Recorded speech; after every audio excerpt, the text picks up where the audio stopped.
Amen. Magandang gabi po sa ating lahat. Tayo po ay muling pagpapalayan ng Panginoon itong araw ng Miyerkules. At alam ko na ang bawat isa sa atin ay patuloy na nanalig na ang pagkilos ng Banal na Espiritu sa ating buhay, lalong-lalo sa mga salita ng Diyos na ibabahagi ng bawat isa sa atin ay patuloy na isang pagpapala po sa atin ito. Ang title po ng ating topic ngayon ay pinamagatan na The Good Life, na makikita po doon sa text po natin sa Matthew 6:33. Sabi po ron, no?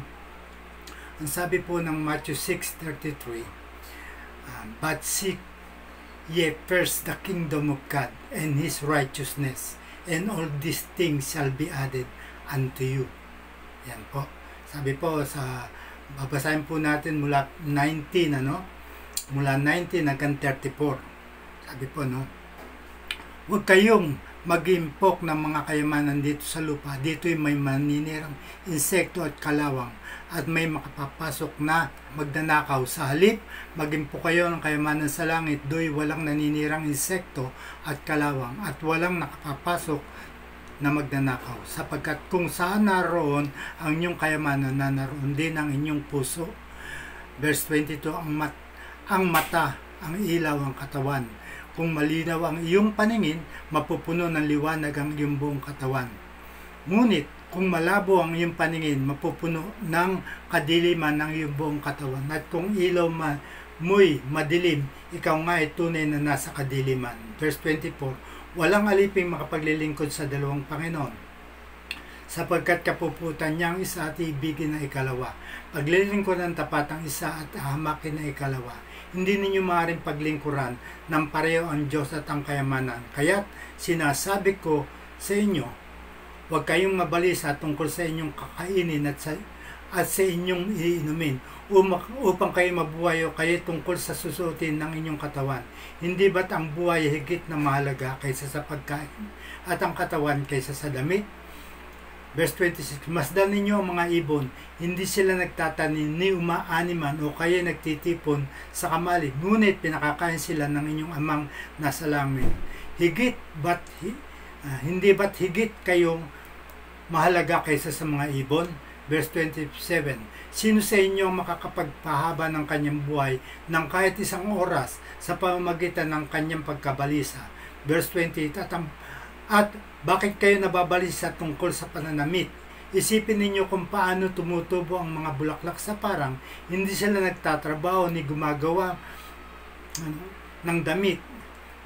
Verse 20, ngunit sinasabi ko sa inyo, kahit si Solomon sa kanyang karangyaan ay hindi nakapagdamit ng singganda ng isa sa mga bulaklak na ito. Verse 30, kundi na nabitan ng Diyos ang damo sa parang na buhay ngayon at kinabukasan ay ginagatong sa kalan, kayo pa kaya kay liit ng inyong pananampalataya sa Kanya. Verse 31, kaya't huwag kayong mag-alala na baka kayo kapusin sa pagkain, inumin o damit. Verse 32, hindi ba't ang mga hintil ang nababahala tungkol sa mga bagay nito? Alam na ng inyong Ama na nasa langit na kailangan ninyo ang lahat ng ito. Verse 33, ngunit higit sa lahat ay bigyang halaga ninyo ang kaharian ng Diyos at ang pamumuhay ng ayon sa kanyang kalooban, at ibibigay niya sa inyo ang lahat ng mga bagay nito. Kaya nga, huwag ninyong alalahanin ang bukas, sapagkat ang bukas ang mag-aalala sa sarili niya. Sapat na ang inyong mga suliranin sa bawat araw. Amen. Purihin po ang Panginoon sa pagkabasa ng kanyang salita. Tayo po'y manalangin. O Diyos, amang banal na makapangyarihan sa lahat, kami po, O Diyos, ay nagpupuri, nagpapasalamat sa gabing ito, Panginoon, O God. Naniniwala po kami na ang bawat salita mo, O God, na ibabagi isang pagpapala po, at higit sa lahat isang pagtuturo sa amin bilang mga anak mo, O Diyos, na namumuhay ayon sa iyong kaharian. At ikaw po, O Diyos, ang kumilos, ang Banal na Espiritu, O Diyos, ang mangusap sa bawat isa sa amin, O God, sa pag-aaral ng iyong salita. Bilang lingkod mo na gagamitin, ang dalangin ko po, O Diyos, bigyan mo ko ng fresh revelation, O God, nagmumula sa iyo at sa iyong salita, Panginoon, upang maibahagi ko ito ng merong katagumpayan sa bawat isa sa amin, Panginoon. Salamat po. Sinasamo ko po ito na merong papuri at pasasalamat sa matamis at makapangyarihang pangalan ng aming Panginoong Hesus. Amen. Amen. Maraming taon na ang nakalipas sa isang pagsisikap na napakalakas ang sirkulasyon. Ang Saint, ang Petersburg's Florida Times ay tumatakbo sa isang kayamanan ng $200 o inilibing sa isang lugar na mas malaking Saint lugar ng Petersburg's. 2,000 tao ang nagtipon sa harap ng gusali ng pahayagan sa araw na iyon. Ang pangwakas na palatandaan ay nakalimbag. Sa susunod na 30 minuto, maraming mga hindi pangkaraniwang bagay ang nangyari. Isang kalahating dosenang tao ang nasugatan sa mga wrecks na sasakyan. Ang isang bilang ng mga kababaihan ay lumipas sa karamihan ng tao na nagtipon sa harap ng gusali na tanggapan ng Times. 4 na tao ang dapat mailigtas mula sa malalim na putik at ang mga pusta sa isang site ng gusali ay napunit ng isang pulutong sa galit na paghahanap para sa nakatagong kayamanan.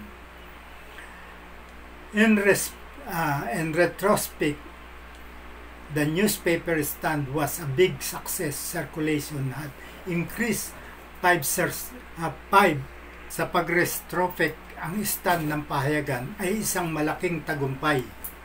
Ang sirkulasyon ay tumaas ng 5%. Sa isang tunay na kahulugan, ang pang-akit ng ginto ay maaaring maging isang kahibangan. Ang isang tanyag na pastime ng Amerika ay ang pagsisikap na makakuha ng isang bagay para sa wala. Ang paghahanap para sa mabuting buhay ay madalas na isang buong pagkontrol sa interest, Sa interest. Madalas na humahantong ito sa lahat ng mga uri ng hindi pangkaraniwang pag-uugali. Ang ilan sa kung saan ay nakakalungkot, nakakatawa o trahedya dahil alam ni Jesus na ganito, inilaan niya ang karamihan sa kanyang oras sa paghahanap ng tao para sa mabuting buhay. Paghahanap sa mga tao para sa mabuting buhay. Alam natin, kaya ang topic natin, na good life. Sabi, nakita ni Jesus o ni Kristo ang mga kalalakihan at kababayan na nawalan ng kanilang kaluluwa sa kanilang pagsisikap na matuklasan ang mga bagay na nagpapasaya sa kanila. Sa sermon sa bundok, hinarap niya ang paksang ito sa isang direktang paraan. Sinabi niya ng mabuting buhay ay isang buhay ng matalinong pamumuhay. Ayan. Sinabi niya ng mabuting buhay ay isang buhay ng matalinong pamumuhay. Walang tigil na katapatan at simpleng tiwala. Simpleng tiwala kung makikita natin. Sabi niya rito, isang buhay na matalinong pamumuhunan, walang tigil na katapatan at simpleng tiwala. Yan po ang sinasabi. Simpleng tiwala. Number 1, the good life is a life of wise investment. Doon po sa Matthew 6:19-23. Why is the good life a life of wise investment? Because the thing we live for determine the direction of our lives. The great philosopher Spinoza said, the 3 things people want most are honor, riches, and satisfaction of lust. Bakit ang mabuting buhay ay isang buhay ng matalinong pamumuhunan? Dahil ang mga bagay na nabubuhay natin para sa matukoy ang direksyon ng ating buhay. Sinabi ng dakilang pilosopo na si Spinoza na ang 3 bagay na nais ng karamihan ay karangalan, kayamanan at kasiyahan ng pagnanasa. Bigyan natin, karangalan, kayamanan at kasiyahan ng pagnanasa. Kung sabi nga doon sa ating binasa, kung nasa ng iyong puso, at ang iyong kayamanan ay nandun ang puso mo. Ang sabi nga po, letter A, treasure on earth, kayamanan sa mundo. No, kayamanan sa mundo. The truth is that most of us are not filling up treasure on earth. We hardly have enough to pay our bills and taxes and fulfill our financial obligation to family and community. In this passage, however, Jesus was not much concerned with the amount of money. Totoo yan. Hindi siya concerned doon sa mga kung magkano ang pera mo. We have as He was with the direction of our lives and the quality of our daily existence. Jesus realized that our attitude toward things, regardless of the amount we might have, determine the direction of our soul and the destiny of our life. Totoo yan. Ang katotohanan ay ang karamihan sa atin na hindi nakasalansan ng mga kayamanan sa mundo. Halos hindi sapat na magbayad ng ating mga bayarin at buwis at tuparin ang ating mga obligasyong pinansyal sa pamilya at sa komunidad. Sa dami ito, gayunpaman, si Jesus ay hindi gaanong nababahala sa dami ng pera mo o pera natin. Meron tayong tulad ng mga direksyon ng ating buhay at kalidad ng ating pang-araw-araw na pag-iiral. Napagtanto ni Jesus ng ating saloobin sa mga bagay, anuman ang dami natin ay tumutukoy sa direksyon ng ating kaluluwa at ang kapalaran ng ating buhay. Totoo yan. Kapalaran ng ating buhay. Sabi nga, ang buhay ang mas mahalaga kaysa sa ating mga bagay na yan. Ang sabi po, the principle Jesus set forth in that's whatever we depend on money alone for security, life as way of building up no matter what the level of security may be. Jesus contend that these are unwise investment. Yan, unwise investment. Ang prinsipyo na itinakda ni Jesus ay nasa tuwing umaasa tayo sa pera lamang para sa seguridad. Ang buhay ay may paraan ng pagtitiklop kahit na ano pa man ang antas ng seguridad. Ipinaglalaban ni Jesus na ang mga ito hindi marunong pamumuhunan. Hindi marunong sa pamumuhunan. Bakit? Sapagkat ito yung sinasabi ng ating Panginoon. Ipinaglalaban ni Jesus na ang mga ito ay hindi marunong sa pamumuhunan. Letter B, treasure in heaven. Ayan, kayamanan sa langit. Ano ba ang kayamanan sa langit na sinasabi riyan? But how can we lay out treasure in heaven? Paano nga ba, Ngunit paano natin mailalagay ang mga kayamanan sa langit? Sabi nga rito sa tanong, how can we make wise investment? We make wise investment when we invest in act of forgiveness. Ayan, understanding and love. Sabi nga rito, ito pala yung kayamanan, Act of forgiveness, understanding and love. Sabi nga po, ngunit paano natin mailalagay ang kayamanan sa langit? Paano tayo makagagawa ng matalinong pamumuhunan? Gumagawa kami ng matalinong pamumuhunan kapag namumuhunan kami sa mga gawa ng kapatawaran, pangunawa, pag-unawa, at pag-ibig. Yan yung sinasabi, tatlo yan. Pamumuhunan, meron kang kapatawaran. Tayo pinatawad na ng Panginoon sa ating mga kasalanan. Ngunit tanong, paano yung gumawa sa atin ng kasalanan? O tayong gumawa ng kasalanan sa ating kapwa. Natuto na ba tayo magpatawad ng ating kapwa?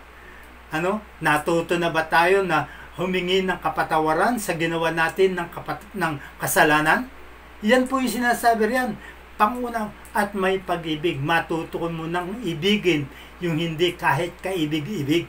Amen? Yan yung dyan. Kapatawaran, pag-unawa at pag-ibig. Dapat unawain po natin yan. Kapag tayo natutong magpatawad at humingi ng kapatawaran, yan po ay tunay na pag-unawa natin sa tunay na pag-ibig. Amen? Yan po. We increase our riches toward God when we turn away from deeds that we are sordid and cheap and wrong. deposit are made in the bank of heaven in our name when we live with courage, love, faith, and hope. Whenever we live this kind of life, we accumulate wealth that will last forever. Mapakaganda ito. Tumataas tayo sa ating kayamanan sa Diyos. Tumataas tayo sa ating kayamanan sa Diyos kapag tumalikod tayo sa mga nagawa natin na payat at mura at mali. Yan. Mura at mali. Ang mga deposit ay ginawa sa bangko ng langit. May bangko pala sa langit, sa ating pangalan. Nakakibot yan sa ating pangalan. Kapag nabubuhay tayo ng may katapangan, pag-ibig, pananampalataya at pag-asa, pag nabubuhay tayo, ng merong katapatan o katapangan, pag-ibig, pananampalataya at pag-asa. Sa tuwing nabubuhay tayo ng ganitong uri ng pamumuhay, naipon natin ang kayamanan na natatagal magpakailanman doon sa kalangitan. Amen? Yan yung sinasabi yan. Ang linaw po yan. Jesus made a statement in verse 21 that most of us fail to understand. Wherever your treasure is, there will be your heart be also. Kung nasaan ang inyong kayamanan, nandun ang inyong puso. It is important that we realize that He did not say, well, where your heart is, there will be your treasure be. Amen? Gumawa si Jesus na isang pahayag sa verse 21 ng karamihan sa atin na hindi naunawaan ito. Kung nasaan ang iyong kayamanan, naroon din ang iyong puso. Mahalaga na mapagtanto natin na hindi niya sinabi kung saan ang inyong puso, doon ang inyong kayamanan. Totoo yan. Nasaan ang sabi kung saan nandun yung kayamanan, nandun ang puso mo. Amen? Tandaan po natin, ang pera ito sa mundong ito, mawawala rin yan. Sabi nga po ng Biblia, pagbalik natin sa kalangitan, hubad tayo. Kung ano tayong hubad na napunta rito sa mundo ito, hubad din tayong babalik. Wala yung kayamanan na yan may iwan lang natin dito yan. Ang mahalaga roon, yung puso mo, punong-puno ng kayamanan na nasa langit. Amen? Purin pa Panginoon. He was simply saying that where we make our greatest investment is where we begin to have our greatest interest. Yan. Your heart and interest may not be in a particular project or program. Totoo yan, hindi naman particular, sabi ito. But when you invest heavily in it, you become vitally concerned with its outcome and good life. Good life is a life of wise investment. Sabi nga po rito, sinasabi lang niya na kung saan ginagawa natin ang ating pinakadakilang pamumuhunan ay kung saan nagsisimula tayong magkaroon ng ating pinakadakilang interest. Ang iyong puso at ang interest ay maaaring hindi sa isang particular na proyekto o programa. Hindi sa proyekto o programa. Ngunit kapag namumuhunan ka ng labis dito, ikaw ay nababahala. Sa kinalabasan nito, ang isang mabuting buhay ay isang buhay ng matalinong pamumuhunan. Kapag ikaw ay namumuhunan, para sa langit at para sa kaharian ng Diyos. Yan, matalinong pamumuhunan yan. Sabi po rito, matalinong pamumuhunan sa buhay mo ay para kay Jesus, ay para sa Diyos, para sa kaharian ng langit. Pangalawa, the good life is a life of unwavering loyalty. Verse 24, Matthew 6:24. Ang mabuting buhay ay isang buhay na walang tigil na katapatan. Ayan, katapatan, ligyan natin. There is nothing intrinsically wrong with wealth.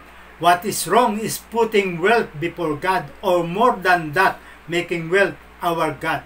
In this passage, Jesus is not advocating poverty but priority.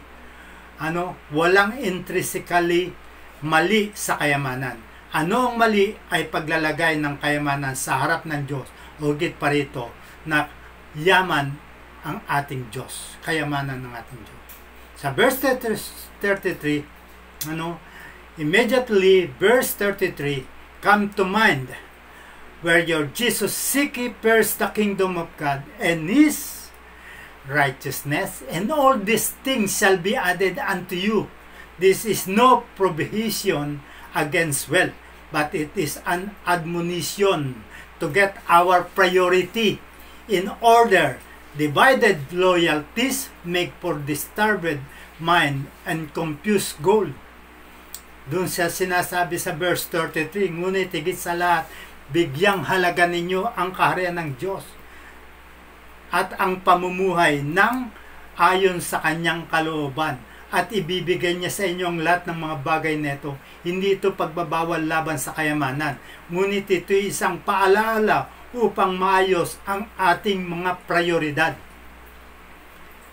Sino ba ang prioridad natin?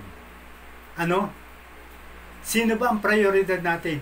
Ang mga nahati na katapatan ay gumagawa para sa mga nababagabag na isip at nalilito ng mga layunin. Sabi nga po rito, divided, parang nahati, no? Saan ba ako? Sino ba unahin ko? Dito ba yun sa mundong ito o ang Diyos? Sa mundo bang ito o para sa Diyos? No. Pag sinabi nga po, divided loyalties cause all kind of physically and mental illness. Sabi nga po, no? Nababagabag na isip at nalilito na mga layunin. Ano ang layunin mo? Nalilito ka. Amen? Yan ang sinasabi ng Panginoon. The investigation of modern medicine and psychiatry underscore in a striking way the truth of these words of Jesus, that no man can serve two masters. When we attempt to do so, we are caught in the middle every time. Tandaan po natin yan. Ito yung sinabi ni Jesus na walang sino mang maaaring maglingkod sa dalawang Panginoon. Kapag sinusubukan natin gawin ito, nahuli tayo sa gitna ng bawat oras. Sa gitna ng bawat oras sa ating pamumuhay sa mundo. But how can we develop a life of unwavering loyalty? How can we be careful not to attempt to serve two masters? Sabi nga po, ngunit paano natin mabubuo ang isang buhay na walang tigil na katapatan? Paano tayo mag-ingat o huwag subukang maglingkod sa dalawang master? Ang sagot ay tiyak. Sabi nga rito, the answer is surely in Paul's statement in Philippians 3:13. This one thing I do, when we focus our attention and power on a single object, we discover strength that we never knew we had. But when we cannot decide on our goals and priorities, our life becomes weak and we can become paralyzed in any effort to move forward.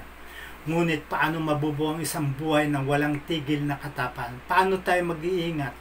Mag-ingat na huwag subukang maglingkod sa dalawang master. Ang sagot ay tiyak, pahayag ni Pablo sa Filipos 3:13. Ang isang bagay na ginagawa ko kapag nakatuon na natin ang aming pansin at kapangyarihan sa isang solong bagay, natuklasan natin ang lakas na hindi natin alam na meron kami. Ngunit kapag hindi natin napagpasyahan ang ating mga layunin at prioridad, ang ating buhay ay nagiging mahina at maaari tayong maging paralisyado anumang pagsisikap na sumulong. Ang sabi nga po ni Jesus dun sa Luke 17:32, remember Lot's wife, she was a good example of divided loyalty. She had known God from her childhood, but she had fallen too much in love with things of Sodom. She sincerely wanted to God, but she also wanted Sodom. Finally, the day of decision came. She made a feeble start toward God, but then she looked back toward Sodom. She was reaching for God with one hand, but with the other she was reaching back for the things of Sodom. Her divided loyalty brought misery and ultimately destruction. Yan yung tandaan, sabi nga po doon sa Luke 17, tandaan ng asawa ni Lot, siya ay isang mabuting halimbawa ng hinati ng katapatan. Kilala niya ang Diyos mula sa kanyang pagkabata, ngunit labis siyang umibig sa mga bagay dito po sa Sodoma. Imbes na sundin ang sinabi ni Lot, pagkos nilinga pa niya yung mga pangangailangan dito po. Taos puso niyang nais ang Diyos, ngunit nais din niyang ang Sodoma. Sa wakas dumating ang araw ng pagpapasya. Gumawa siya ng isang mahina na pagsisimula sa Diyos. Ngunit pagkatapos ay lumingon siya. Sabi nga po, lumingon siya pabalik sa Sodoma. Inabot niya ang Diyos sa isang kamay. Ngunit sa iba ay inabot niya ang mga bagay na Sodoma. Ang kanyang hinati na katapatan ay nagdala ng pagdurusa at huli ang pagkawasak. Yan po. Imbis na makarating siya, imbis na hindi siya mangyari yung kanyang kanalalagyan, siya po ay naging asin sapagkat mas gusto pa niya, nilinga pa niya yung mga dito ang Sodom at Gomorrah during that time. We must settle once and for all who is master of our lives and where our loyalties will remain. Once that decision has been made, we can experience the good life that comes through a life of unwavering loyalty.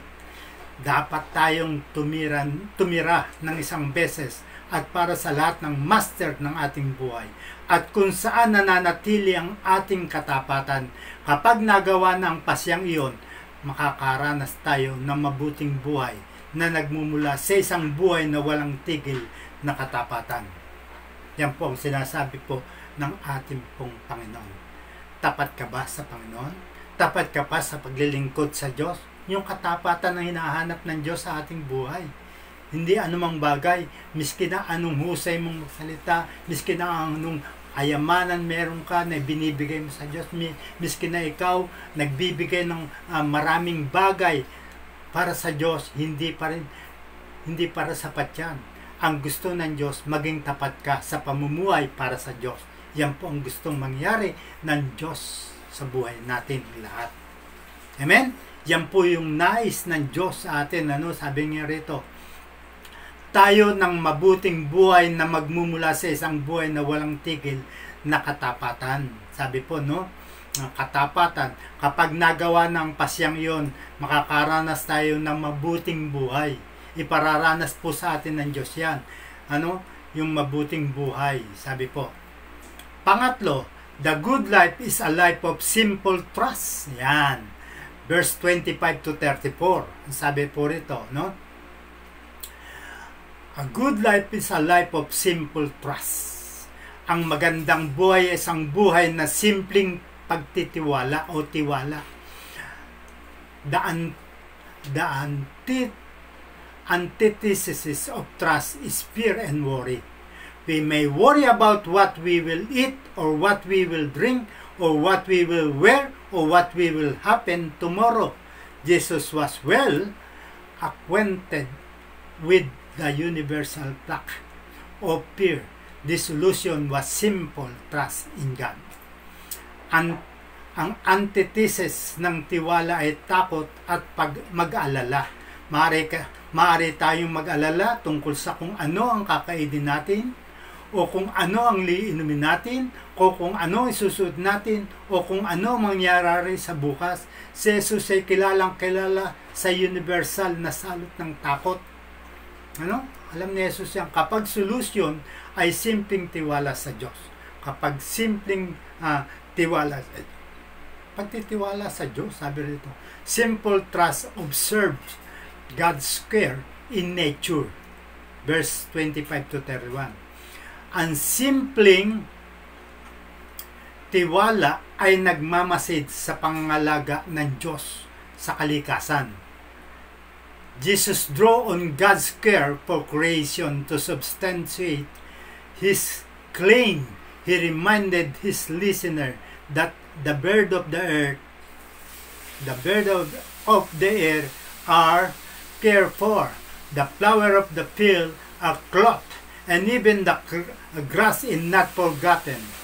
Jesus then made his point, since God cares for this, he surely cares for those who are made in this image, in his image.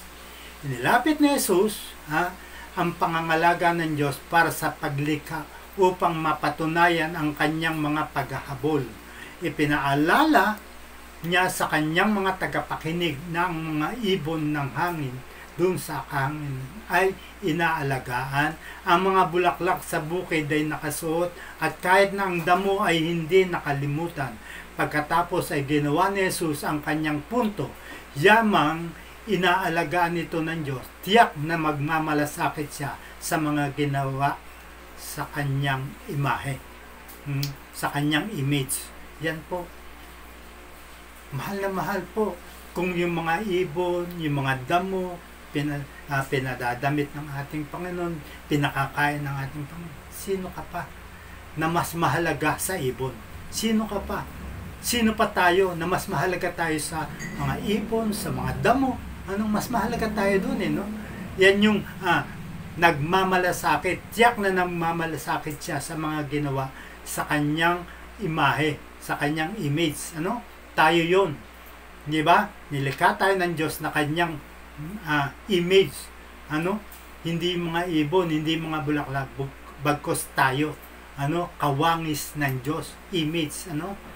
Letter B, simple trust is reassured by God's knowledge of our needs. Yan. Verse 32-33. Ang simpleng tiwala ay tiyak ng kaalaman ng Diyos sa ating mga pangangailangan. Jesus was not arguing in this passage against planning, saving, or working. He does not want us to neglect our responsibilities, and he was not advocating idleness. Rather than showing trust, this reveals a spirit of presumption. The real trust of his passage is captured in the New International Version translation of praise. Take no thought. It's more accurately translate this as do not worry. Sabi rito, huwag kayong mabahala. Huwag kayong mabagabag. Do not worry. This idea is repeated 5 times in verse 25-34. Hindi nagtalo si Jesus sa daang ito laban sa pagpaplano, pag-save o pagtatrabaho. Hindi niya nais na pabayaan natin ang ating mga responsibilidad. Hindi siya nagtataguyod ng katamaran. Sa halip na magpakita ng tiwala, ang mga ito ay nagpapakitang diwa ng pag-aakala. Ang tunay na tulak ng daang ito ay nakuha sa pagsasalin ng New International Version ng pararilang huwag mag-isip, o di kaya ay huwag mabagabag. Ito'y mas tumpak na isalin ito bilang huwag mag-alala. Huwag mag-alala. Ang ideyang ito ay paulit-ulit na 5 beses na sinabi sa verse 25-34. Yan yung sinabi, huwag mabagabag, huwag mabahala, huwag mag-alala. Yan yung sinabi ron, nakikita natin. Certainly, we must consider what we will eat, or what we will wear, or what our state of health, or our future, maging sa ating kinabukasan. Pag sinabing future, but we must never allow this thing to become an obsession. Ayan. If we do, they will become a burden to our soul, and we will find ourselves continually anxious and fearful. But how can this be avoided? Ayan. Paano nga ba natin ingatan to? The answer is simple, yet profound. we can be assured that God both knows our needs and will supply them. For simple trust is reassured by the knowledge that God is aware of our needs. Tiyak na dapat nating isaalang kung ano ang kakainin natin o kung ano ang isusuot natin o ating estado ng kalusugan o hinaharap. Ngunit hindi natin dapat pahintulutan ng mga bagay nito na maging isang pagkahumaling. Pagkahumaling, dapat lagi tayong nahando nakapokus. Kung gagawin natin sila, ay magiging isang pasanin sa ating kaluluwa. At makikita natin ang ating sarili na patuloy na babalisa at natatakot. Ngunit paano ito maiiwasan? Ang sagot ay simple. Ang sagot ay simple lang, ngunit malalim. Simple lang, ngunit malalim. Tiyak na alam ng Diyos ang ating mga pangangailangan.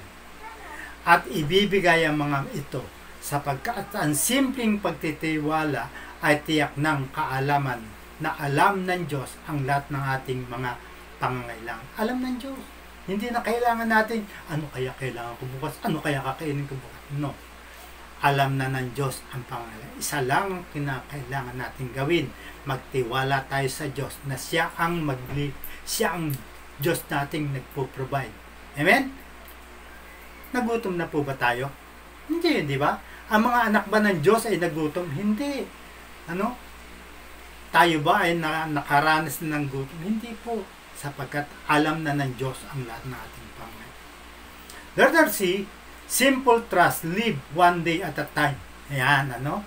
Ang simpleng tiwala ay nabubuhay sa isang araw, sa isang oras. Verse 34, ano? Kung makikita, the Living Bible translates this verse. So, don't be anxious about tomorrow. God will take care of your tomorrow too. Live one day at a time. Sinal na Living Bible ang talatang ito. Kaya huwag mag-alala tungkol sa bukas.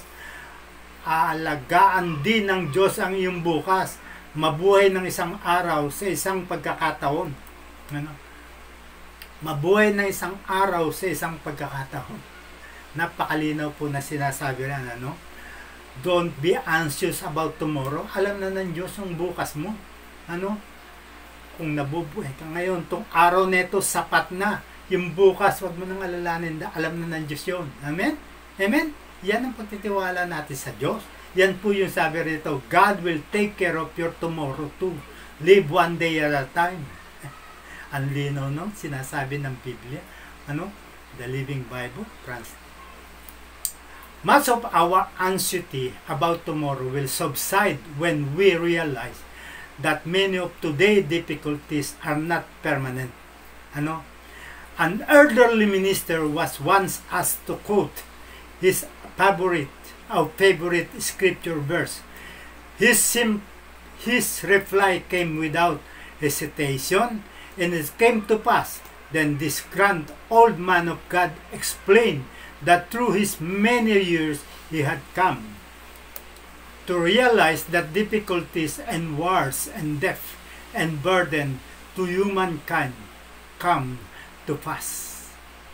Karamihan sa ating pagkabalisa tungkol sa bukas ay hihina kapag napagtanto natin na marami sa mga paghihirap ngayon ay hindi permanente. No?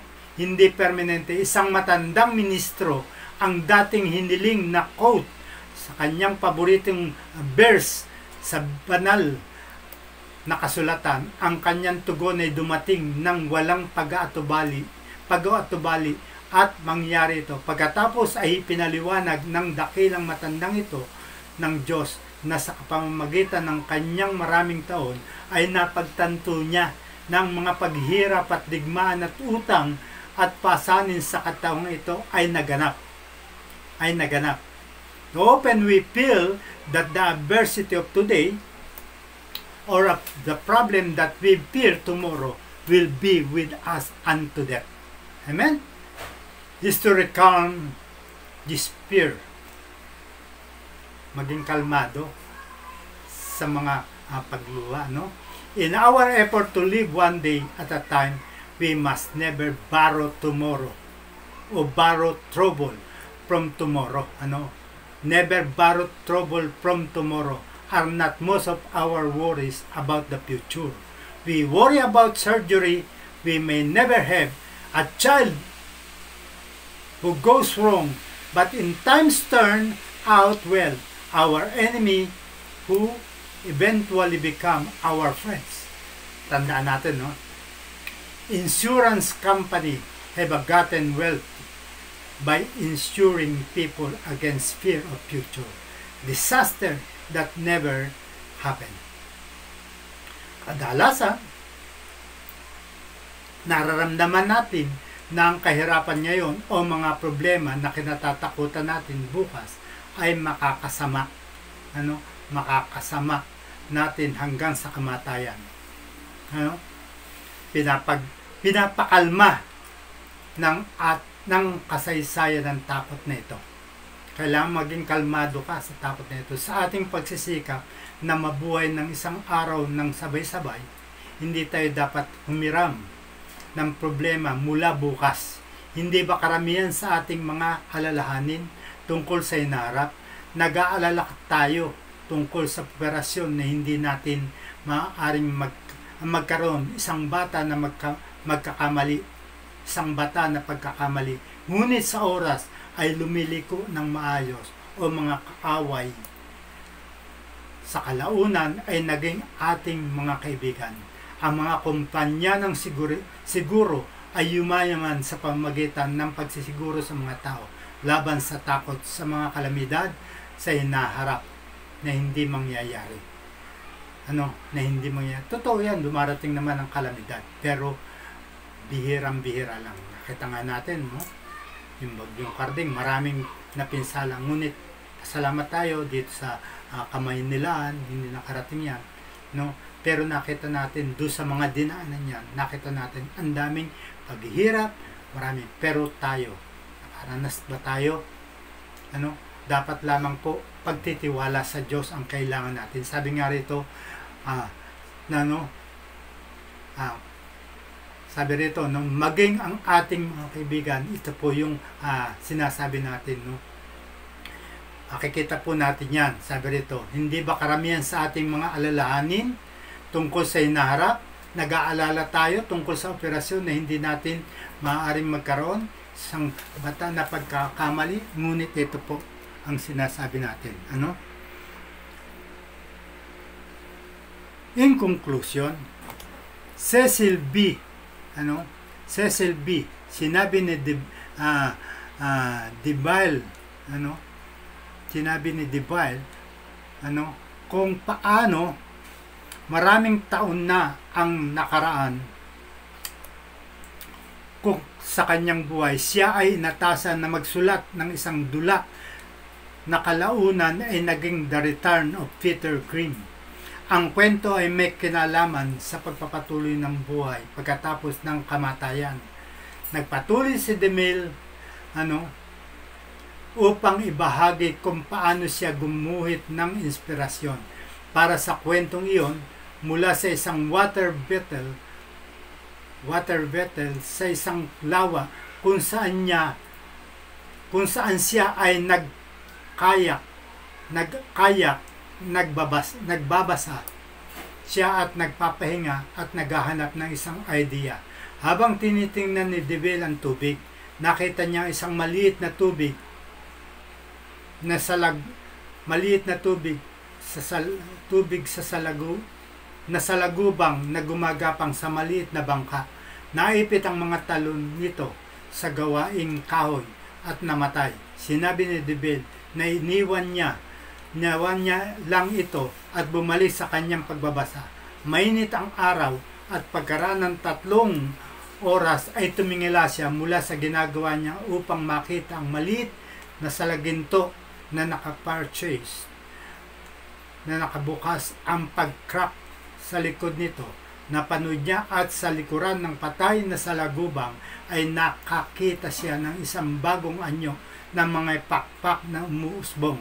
Sinabi ni DeMille na ito ay isang pinakamagandang dragonfly sumasailalim sa maraming kulay na bahaghari. Pagkatapos ay nagsimulang ilipat ang dragonfly na mga pakpak nito at iangat ang sarili mula sa bangka.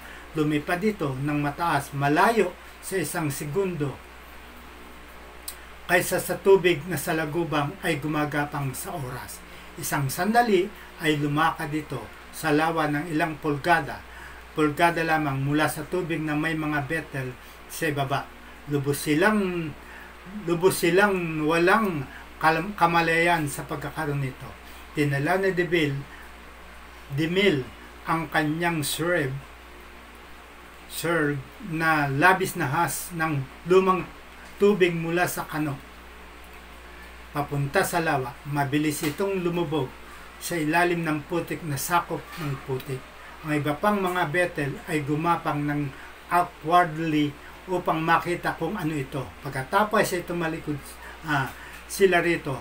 Tanong ni Demille kung ginagawa ito ng Diyos para sa isang water betel, hindi ka ba naniniwala na gagawin niya ito para sa iyo at sa akin?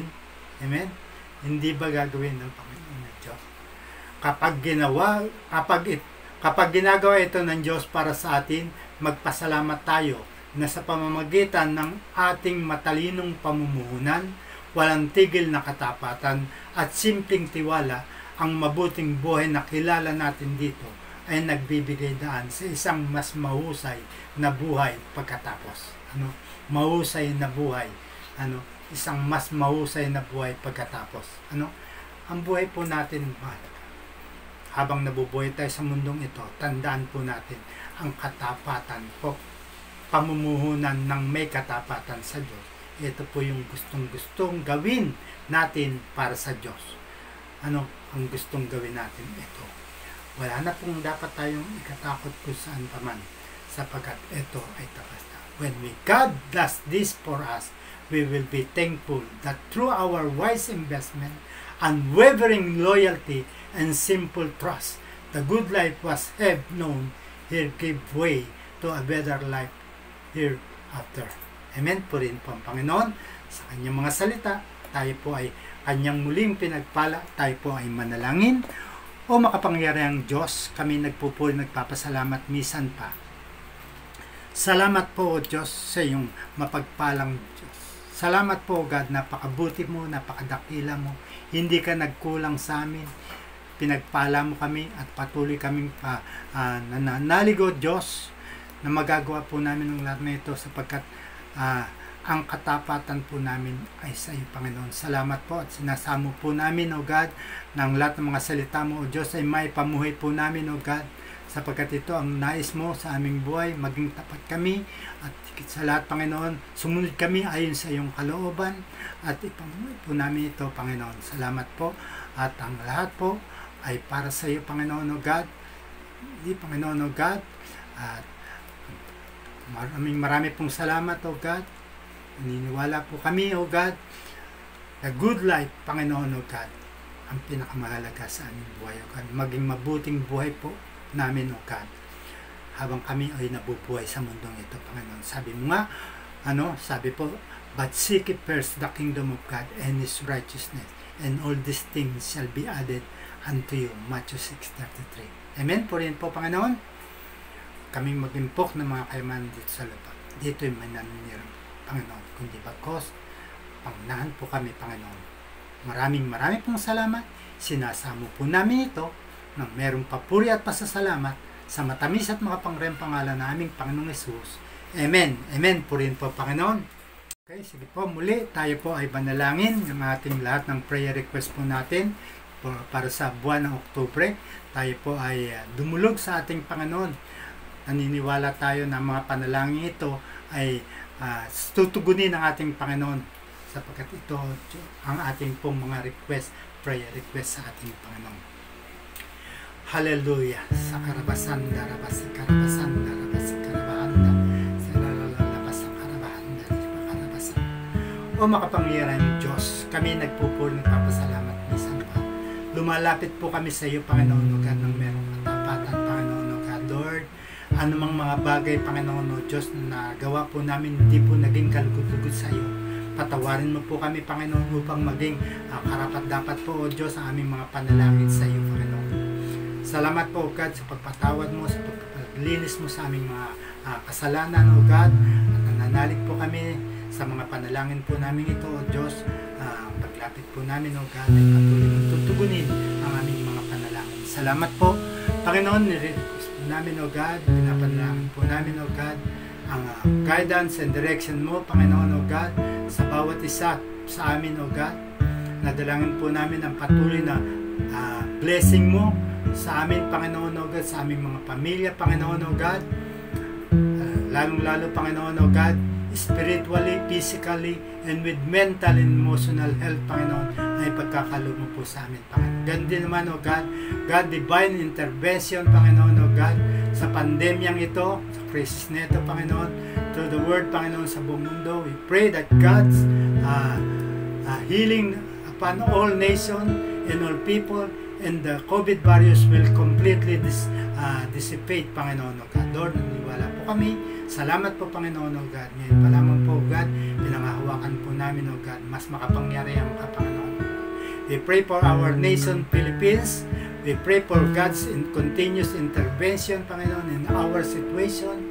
We pray for God's protection as our cases and declining. We pray that no new cases or variant will surface and the various cases will soon disappear, Panginoon, O God. Lord, maraming pong salamat at dalangin din po namin, O God, ang healing for those who are sick, Panginoon, O God. Dalangin po namin, O God, ang lahat po ng nagpositibo, Panginoon, sa COVID virus ngayon, Panginoon, na nakaka-confine, Panginoon, O God, sa ospital, sa isolation, sa quarantine center, and all their respective homes, Panginoon. Dalangin po namin ang complete healing, Panginoon, O God. We pray also for comfort them and their families, Panginoon, O God. Lord, maraming pong salamat.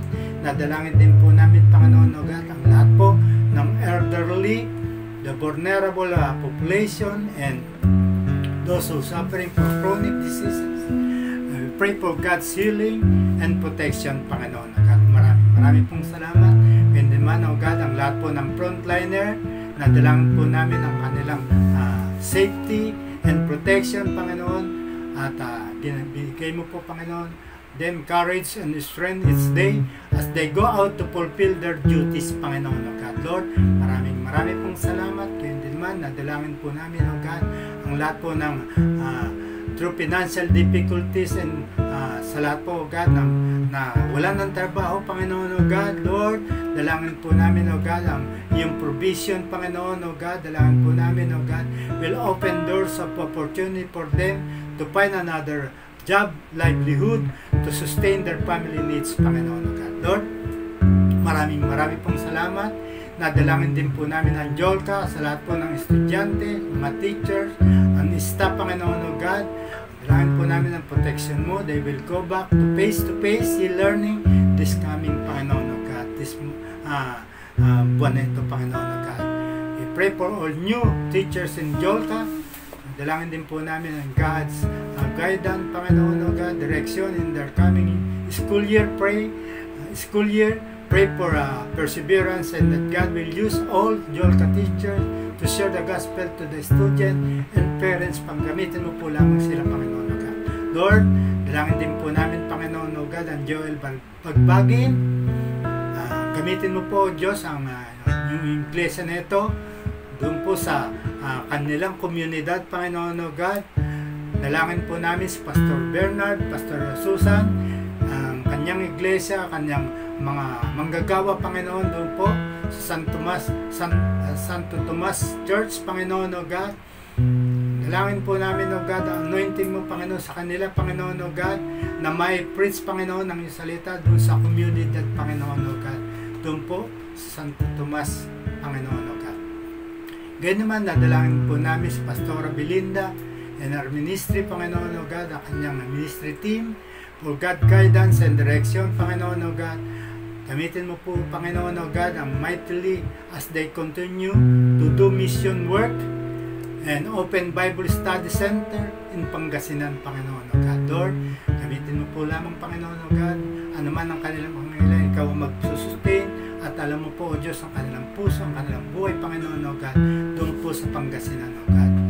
Ianon po sila, gamitin mo po na, lalong-lalo, Panginoon, Pastora Belinda, Panginoon. Ganyan din naman, nadalain ko po ang lahat po na iglesia sa Palawan, Panginoon, O God, sa Birak, Panginoon, O God, lahat po, O God, ang Joel Pastor, Panginoon, that God will anoint them and use them to continue to share the Word of God in their respective community, Panginoon, O God. Lord, maraming pong salamat. Yan pa lamang po, God. Ikaw po, Panginoon, O God, nakakaalam ng kanilang pangailangan. Ikaw pa rin, O Diyos, na magsusustain at magpo-provide ng kanilang pangailangan. Lalong-lalo, Panginoon, spiritually, Panginoon, O God. Doon po sa lugar na ito, Panginoon, sa Palawan at sa Birak. Kaya naman, Pastor Bong Castro, Panginoon, O God, and Pastora Jenny Castro of Las Piñas, nadalangin din po namin, O God, God's anointing and guidance be upon them, Panginoon, O God. Lord, ikaw po, Diyos, umilos, Panginoon, O God. Alam mo po, O Diyos, ang puso nila, ang katapatan nila, Panginoon, sa paglilingkod nila, doon lalong-lalo po, O God, doon po sa Las Piñas, Panginoon. Ganyan din man, nadalangin din po namin si Pastor Gabi de los Reyes. Dalangin po, Panginoon, na mag-success, Panginoon, O God, ang kanyang misyon. Doon po, ang kanyang church, Panginoon, church planting ministry in Batangas, Panginoon. We pray for God's guidance and direction in this ministry, and that God will continue to provide His needs, Panginoon, O God. We pray that God will raise up leader that will assist him and be His ministry partner in Batangas, Panginoon, O God. Lord, ngayon pa lamang po, wala po kami, protection mo po siya, ang aming pastor, Gabi de los Reyes. Ganun naman, O God, nadalangin po namin ang Joel, my son, for God's continuous protection upon all pastors, leaders, members as they continue to minister and preach the gospel in the community, Panginoon. Dalangin po namin ang God's anointing mo, Panginoon, O God, sa lahat po, O God. We also pray that boldness in preaching the gospel of Christ. We pray that God will rekindle the fire in the heart of every believers, and that there will be continued thirst and hunger for God's and your words, Panginoon, O God. Lord, wala po kami, O Diyos. Sila po, God, ay patuloy na gagamitin mo po, God. Lord, kaya din naman, magkaroon po ng revival, Panginoon, O God, sa lahat po ng Joel churches, and that God will cause multiplication of dedicated spirit-filled pastors, leaders, worshipers, prayer warrior, teachers, and members. We pray for the acceleration of spiritual growth among all members, and that each one will give their best in serving God, Panginoon, God, and they will grow into a God and into a good stewards of God, Panginoon, God. Lord, maraming pong salamat. We pray for that coming Joel annual planning. We pray for God's guidance and direction, that God will continue to open doors of opportunity for us to reach out the unsaved soul and continue to share the gospel. We pray that God will enlarge our territories, and that His blessing and favor will continue to flow in our midst, Panginoon, O God. Lord, maraming pong salamat. We pray for that salvation of every family. We entrust to God the salvation of our family members. Pray that God will raise up the younger generation that will be on fire for Him, and that is willing to dedicate and commit their lives in the ministry, Panginoon, O God. Lord, dalangin din po namin, O God, God mighty move in the life of all the client in Bahay Pag-asa, Bahay Kandungan, that God will present. God presence will always be felt in every visit and activity. We pray for the resumption of ministry in Bahay Kalinga, Bahay Pag-asa, at Bahay Kandungan, Panginoon, God. Lord, ganyan din naman, nadalain ko po, Panginoon, God. Pray for all the pastor leaders and workers, for all churches, that will be strengthened by the power of the Holy Spirit in doing God's work during this crisis. Pray for the wisdom and guidance for the Lord as they face daily challenge in their ministries, Panginoon, O God. We pray for the Christian community. We pray that God will continue to serve with love, with joy, and with kindness, and that will be continue to share the gospel and reach out to unbelievers in their community, Panginoon o God. Lord, maraming pong salamat. Dalangin din po namin ang aming Mayor Wesley, Vice Mayor Lori Natividad, Congressman Rex Gatchalian, Congressman Eric Martinez, Panginoon, at yun din naman Senator Witt, all the councilor, barangay captains, all health workers, all government officials and employees for their safety and protection as they continue to discharge their duties as serve the people, Panginoon. Lord, maraming pong salamat.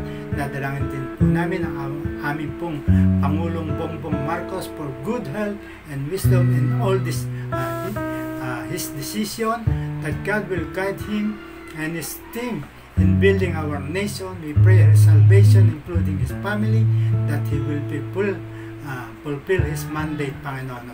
Lord, maraming pong salamat. Wala po kami, O Diyos, gumamit ka ng mga lingkod mo upang ibahagi ang salita ng pagpapala sa aming Pangulong Marcos. Pag siya'y tumanggap sa iyo, Panginoon, bilang Panginoon at sariling tagapagligtas, kaakibat ang kanilang pong pamilya, Panginoon. Ganyan naman, nadalangin po namin aming Vice President Sara Duterte, Panginoon o God, and all the senators, congressmen, governors, all elected and appointed government officials, including cabinet members, IATF, Panginoon o God, IATF members. We pray for guidance and direction from God. We pray also for the protection, Panginoon o God. Lord, nadalangin po namin magkaroon po ng peaceful resolution on the war and conflict between Russia and Ukraine, Panginoon. Okay. Pray for President Putin and President Zelensky and their leaders for wisdom, sovereignty. We pray that God will guide them in all their decisions and that they will be agreed to peacefully resolve their conflicts, Panginoon. God. Lord, maraming pong salamat. Nadalangin din po namin magkaroon po ng peaceful resolution between China, Taiwan, and USA. We pray that this tension and conflict will die down. We pray for sovereignty and calmness in the heart of their leaders, and that they will be willing to set down and a peaceful resolution. We pray also for the peace in Asia-Pacific region, Panginoon. Lord, marami pong salamat. Nadalangin din po namin ang Israel. Dalangin po namin magkaroon po ng kapayapaan doon po sa Jerusalem. Ganyan din naman God redemption plan for Israel and whole world will become to pass, Panginoon God. We pray that God's words will be preached in all nations, that God will send missionaries, pastor, leaders to reach out to the unbelievers and God bring them closer to God, Panginoon. Maraming pong salamat, O God, sa mga panalangin ito. Naniniwala po kami, O Diyos, na ito'y tinutugon mo. Patuloy na tutugunin, O God, ang aming mga prayer request na ito, Panginoon.